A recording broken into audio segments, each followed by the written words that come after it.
पश्चिम बंगाल और असम के विधानसभा चुनाव में भारतीय जनता पार्टी की शानदार जीत का उत्साह हरियाणा के पंचकुला में भी सिर चढ़कर बोल रहा है।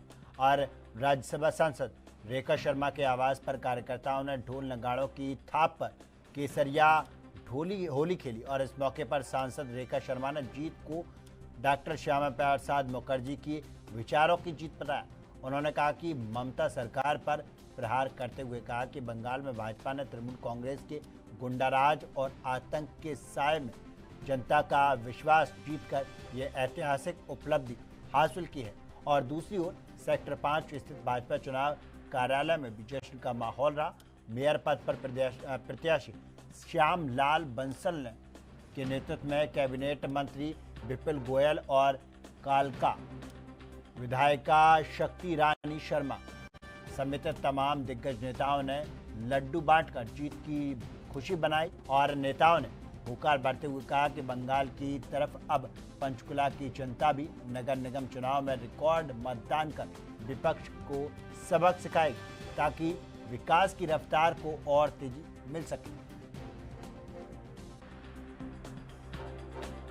वेस्ट बंगाल के मैंडेट को लेकर सबसे पहले मैं बंगाल, असम, पुडुचेरी सब तीनों राज्यों की जनता को धन्यवाद देना चाहूंगी, बधाई देना चाहूंगी।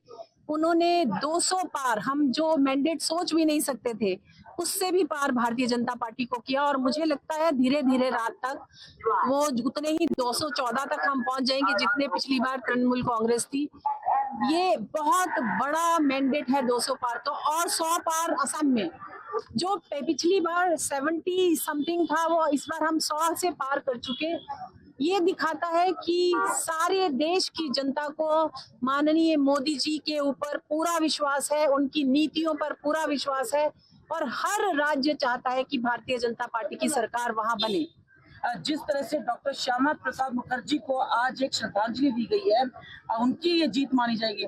लेकिन एक एक कार्यकर्ता जो पश्चिम बंगाल में इस आतंक के साए में, जो कहें कि जिस तरीके से पहले भाजपा कहते हैं गुंडा राज वहां जो था, आपको लगता है एक एक कार्यकर्ता की जीत है इतनी विषम परिस्थितियों में जीतना? ये एक एक कार्यकर्ताओं की आज की जीत नहीं है, ये 15-20 साल की लगातार मेहनत का नतीजा है। जिनकी श्यामा प्रसाद मुखर्जी, डॉक्टर श्यामा प्रसाद जी की शहादत हुई है कुछ ही मेरे ख्याल में